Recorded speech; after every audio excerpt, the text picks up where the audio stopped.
আসসালামু আলাইকুম।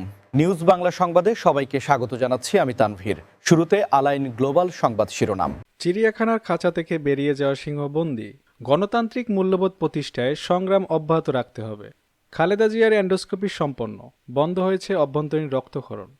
খালেদা জিয়ার রোগ মুক্তি কামনায় দোয়া মাহফিল। 11 লাখ টাকা নিয়েও পদ না দেওয়ার অভিযোগ বিএনপি নেতার বিরুদ্ধে। ঢাকা 5 আসনে ইসলামী আন্দোলন প্রার্থীর গণপদযাত্রা। রিকশা চালকদের জীবনমান উন্নয়নে আসুনা ফাউন্ডেশনের কর্মশালা। নির্বাচনে অংশ নেওয়ার সব প্রস্তুতি সম্পন্ন করেছে বিএনপি, রিজভী। সব রাজনৈতিক দল প্রস্তুত হওয়ার পর তফসিল চায় এনসিপি। জাবিতে ছাত্র শিবিরের দিনব্যাপী ফ্রি মেডিকেল ক্যাম্প। ফেব্রুয়ারি নির্বাচন বানচালের ষড়যন্ত্র চলছে, রাশেদ খান।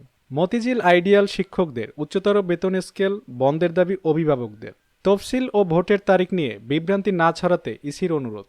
নোয়াখালীতে 243 শিক্ষা প্রতিষ্ঠানের সব শিক্ষকের শোকত, বদলি 10। মার্কিন চাপ উপেক্ষা করে ভারত রাশিয়ার চুক্তি। উৎপাদিত চিনি মজুদ থাকলে আমদানি করা হবে না, শিল্প উপদেষ্টা। এতক্ষণ সঙ্গে থাকার জন্য ধন্যবাদ। পরবর্তী নিউজ আপডেট পেতে আমাদের ফেসবুক পেজে যুক্ত থাকুন। আল্লাহ হাফেজ।